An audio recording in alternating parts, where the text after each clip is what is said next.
And welcome back to my channel. अभी हम लोग यू आर द प्लेसिबो की सीरीज को कंटिन्यू कर रहे हैं, जिसमें अभी क्वांटम माइंड के कॉन्सेप्ट को मैं डील कर रही हूँ।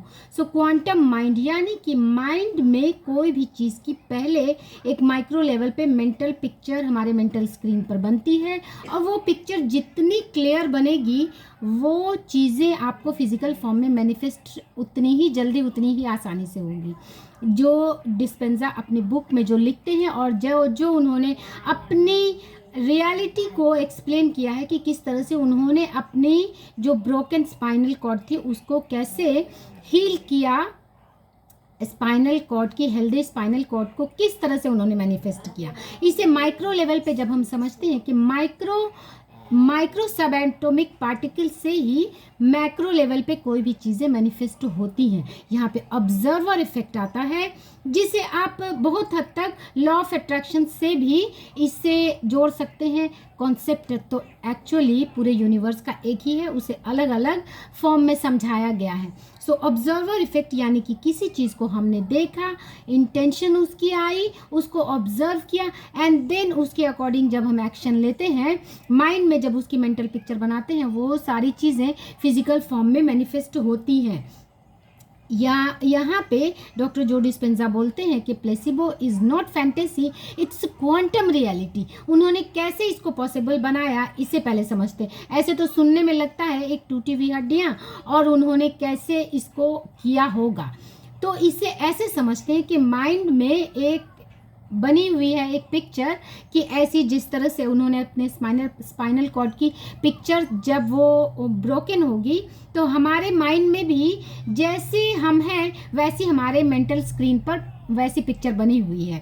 जैसे कि जब यंग एज में हम होते हैं तो वही पिक्चर हमारे माइंड में, क्योंकि हम वही चीज़ों को देखते हैं, ऑब्जर्व करते हैं, इसीलिए मिरर टेक्निक करने को कहा जाता है। क्योंकि जो बोलेंगे, जैसे अपने माइंड में मेंटल स्क्रीन पर पिक्चर बनाएंगे, वही चीज़ें धीरे धीरे रियलिटी में कन्वर्ट होती जाती हैं। तो उन्होंने अपने माइंड में एक हेल्दी स्पाइनल कॉर्ड की पिक्चर बनाई। अब ये एक दिन में ऑल ऑफ ए सडन नहीं बन जाएगी, क्योंकि यहाँ पे न्यूरो रिजिडिटी का कॉन्सेप्ट आता है कि एक जो मेंटल पिक्चर बन गई है, मेंटल वायरिंग उसके अकॉर्डिंग, उस पिक्चर के अकॉर्डिंग बन चुकी है। अब आप उसे चेंज करना चाहेंगे तो ये उसी तरह है कि एक घर जो आपने बना लिया, अब अगर आप चाहेंगे कि उसकी जगह हम एक नया अच्छा घर बनाएं तो उससे पहले तोड़ना होगा, एंड देन उस पर एक नया फाउंडेशन डालना होगा, नया घर बनाना होगा। तो ये मेंटल स्क्रीन पर, जिसे डॉक्टर जो अपनी बुक में लिखते हैं चेंजिंग अ न्यू माइंड, यानी कि अपने माइंड को ही पूरी तरह से एक चेंज, एक नया वर्जन बनाना होगा।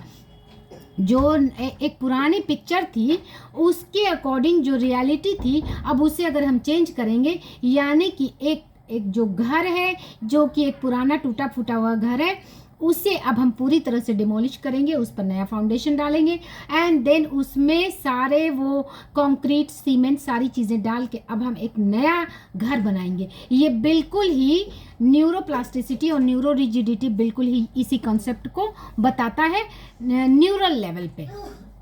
तो एक पहले तो एक जो ब्रोकन बोन की स्पाइनल कॉर्ड की पिक्चर उनके माइंड में थी, अब उसको उन्होंने कन्वर्ट किया। ये बिलीफ कहाँ से आया? क्योंकि हमारे अंदर ऊपर वाले ने एक हीलिंग इंटेलिजेंस ऑलरेडी देकर भेजा है। Sorry, my son is coughing क्योंकि he is having fever. So let's continue. तो उसे अब एक हम नया पिक्चर बनाएंगे तो उसमें एक ही दिन में इसलिए नहीं बन जाएगा कि उसे, जैसे कहते हैं कि सीमेंट, कंक्रीट, सारी चीज़ों को धीरे धीरे बनाएंगे, पहले फाउंडेशन डालेंगे, एंड देन उसके ऊपर हम एक नया घर बनाएंगे। इसी तरह से पहले हम स्टार्ट करेंगे, और ये कॉन्फिडेंस, ये बिलीफ उनके अंदर इसलिए आया कि उनको पता है, या हम सब जानते हैं कि हमारी बॉडी के दो रूप हैं, एक एनर्जी पार्ट है, एक मैटर वाला पार्ट है।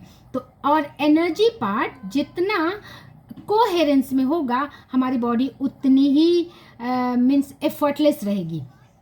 कहीं पे कोई डिजीज़ आती है, कहीं पे कुछ भी एबनॉर्मलिटी आती है, तो इसका सिंपल मतलब है कि हमारी बॉडी में एनर्जी में कहीं ना कहीं इनकोहेरेंस आया है, क्योंकि हमारी बॉडी माइक्रो लेवल पे देखें तो सब एटॉमिक लेवल पे बनी हुई है, इलेक्ट्रॉन, प्रोटॉन, न्यूट्रॉन और एटम से बनी हुई है। ये एटम मिलके केमिकल से बने हैं, जैसे कि मसल्स बने हुए हैं, मस्कुलर टिश्यूज से, हमारे हार्ट के मसल से, और सारे जो ऊपर से नीचे बॉडी के एक एक पार्ट में ट्रांसफ़र होता है इंफॉर्मेशन। ये वेलोसिटी ऑफ लाइट के स्पीड से इंफॉर्मेशन ट्रांसफ़र होता है, और जब इस इंफॉर्मेशन के ट्रांसफ़र में कहीं ना कहीं हिंड्रेंस आता है एंड देन हमारी बॉडी का कोहेरेंस डिस्टर्ब हो जाता है, एंड देन वहीं पर डिजीज़ की वही कंडीशन आती है।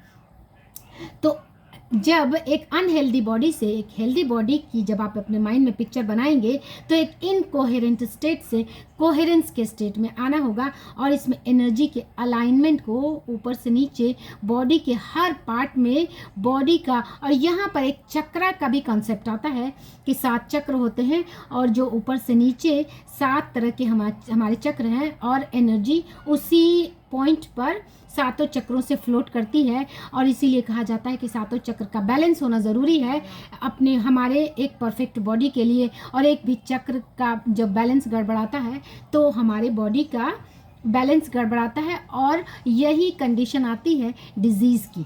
सो जब डिजीज़ कंडीशन से हील कंडीशन में आना है तो एनर्जी को अलाइनमेंट में लाना होगा, यानी कि इनकोहेरेंट स्टेट से कोहेरेंट स्टेट में आना होगा। ये कैसे पॉसिबल है?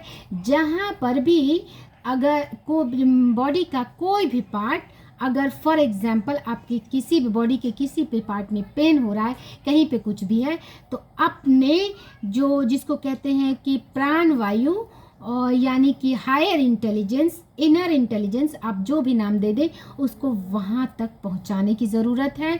और जब अपनी, और ये नॉर्मली ब्रीदिंग के थ्रू वहाँ तक जाती है, तो इसीलिए यहाँ पे डीप एनर्जी यानी डीप ब्रीदिंग का भी कॉन्सेप्ट आता है। सो जब आप, और ये सारी चीज़ें डिजीज़ की कंडीशंस जो होती है वो इमोशनल डिस्टर्बेंस से मोस्टली हमारी बॉडी में डिजीज़ की कंडीशन आती है। सो आपको हीलिंग इंटेलिजेंस को अगर डेवलप करना है, हीलिंग इंटेलिजेंस को जगाना है, तो सबसे पहले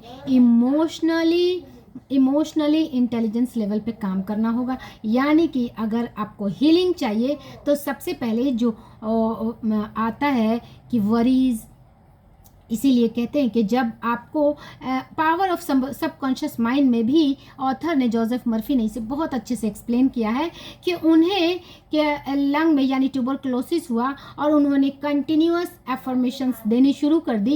एफर्मेशन से होता क्या है? एफर्मेशन से आपकी वाइब्रेशन बॉडी के उस पार्ट तक पहुंचती है, और बॉडी के सेलुलर लेवल पे, माइक्रो लेवल पे जो एनर्जी का इनकोहेरेंस आया है उसे कोहेरेंट बनाती है। So if you are suffering from any kind of illness, सबसे पहले एफर्मेशन देना शुरू कर दें। एफर्मेशन, और ये एक दिन में इसीलिए नहीं होता है क्योंकि यहाँ पे न्यूरो रिजिडिटी है, न्यूरल पैटर्न जो एक स्ट्रॉन्ग बन गया है, इसे तोड़ना है। एनर्जी का जो इनकोहेरेंस आ गया है उसे कोहेरेंट बनाना है। तो ये ऑल ऑफ ए सडन तो होगा नहीं, क्योंकि डिजीज़ की कंडीशन भी एक दिन में नहीं बनी है, ये काफ़ी दिन का आफ्टर इफेक्ट होता है। एंड किसी भी डिजीज़ की स्टार्टिंग, शुरुआत जो होती है वो किसी न किसी इमोशनल डिस्टर्बेंस से ही होती है नॉर्मल कंडीशन में, अनलेस एंड अनटिल कि कोई अनटुवर्ड सिचुएशन आ जाए। अब इसमें आपको हेल्दी रहने के लिए सबसे ज़्यादा ज़रूरी है कि आप एफर्मेशन देना शुरू कर दें कि my body and this part is very much healthy and all my body cell is in coherence, my body cell is so healthy and happy, my each and every cell of my body is so happy and healthy and I am so powerful. Affirmations आप जितने powerful ढंग से और normally, जो कि मैं करती हूँ, ये मैं जब भी उठती हूँ, क्योंकि ग्रैटिट्यूड हमारे बॉडी को कोहेरेंस में लाने में, एनर्जी कोहेरेंस में लाने में बहुत हेल्प करता है। मैं उठते ही सबसे पहले 5 to 10 मिनट्स, इसीलिए यहाँ पे ग्रैटिट्यूड वॉक का भी इसलिए रोल आता है क्योंकि ये आपकी एनर्जी को कोहेरेंस में लाता है। मैं मॉर्निंग में उठते ही सबसे पहले जितनी सारी चीज़ें मुझे याद आती हैं उसके लिए भर भर के मैं ग्रेटिट्यूड पे करती हूँ, हाथों के लिए, पाँव के लिए, सर के लिए, स्किन के लिए, दांतों के लिए, हेयर के लिए, घर के लिए, एक एक चीज़। और जब आप बोलना शुरू करेंगे तो आपको 5-10 मिनट्स भी कम पड़ जाएंगे, क्योंकि ऑफ कोर्स ऊपर वाले ने अनलिमिटेड अबंडेंस एंड ग्रेटफुलनेस के साथ आपको बनाया है, and still he is giving and giving. I'm so much happy and healthy that I'm alive. I'm so much happy and healthy. And मैं affirmation में happy and healthy, happy and grateful दोनों words use करती हूँ. Happiness and gratefulness दोनों चीज़ों का जब combo आपके affirmations में आता है तब कमाल होता है. मैंने कितने अपने बहुत एलिमेंट एलिमेंट को इससे ठीक किया है और ये मैजिक की तरह काम करता है. ये सारी चीज़ें मैंने जो डिस्पेंसा से जो एक एक वर्ड सीखा है उन सारी चीज़ों को मैं अपने लाइफ में अप्लाई करती हूँ, एंड इट क्रिएट वंडर्स. यहाँ पे कॉन्सेप्ट लॉ ऑफ अट्रैक्शन का भी आता है कि जहाँ पे आपकी एनर्जी, आपका फोकस जाता है वो चीज़ें इंक्रीज करती हैं. नॉर्मली जब हम कहीं किसी भी एलिमेंट से गुजर रहे होते हैं तो हमारा फोकस डिजीज़ पे होता है. मैं उसका रिवर्स करती हूँ, एक अलग सी हैप्पी वाली पिक्चर बनाती हूँ अपने माइंड में, एकदम रिवर्स पिक्चर, एंड उसी के अकॉर्डिंग अफर्मेशन देती हूँ, उसी के अकॉर्डिंग बोलती हूँ, उन्हीं चीज़ों पे फोकस करती हूँ, हीलिंग पर. और इसमें चूँकि अभी अगर आप किसी अनहेल्दी सिचुएशन से गुजर रहे हैं तो आपको वो चीज़ें हेल्थ वाली हेल्दी अपनी फिगर वो आपके माइंड में पिक्चर नहीं बनेगी. तो आप फ्यूचर में अपने आप को घूमता हुआ, चलता हुआ, हेल्दी वे में खेलता हुआ, badminton, any kind of playing games जिसमें कि एक्टिव हैं आप, उन चीज़ों को अपने माइंड में मेंटल पिक्चर बनाएं और देखेंगे आप धीरे धीरे अनहेल्दी सिचुएशन से हेल्दी सिचुएशन में ट्रांसफ़र हो जाएंगे. ये कॉन्सेप्ट है क्वांटम माइंड का. शुरुआत यहाँ से होती है किसी भी चीज़ की. डायरेक्टर भी कहते हैं कि कोई भी मूवी स्क्रीन पे बाद में बनती है, पहले वो माइंड में बनती है. लेकिन अफसोस कि हम माइंड में ही उल्टी सीधी चीज़ों की पिक्चर बनाए रहते हैं और शिकायत करते हैं कि लाइफ में ये क्यों हो रहा है, वो क्यों हो रहा है, क्योंकि यहाँ ये सब हो रहा है.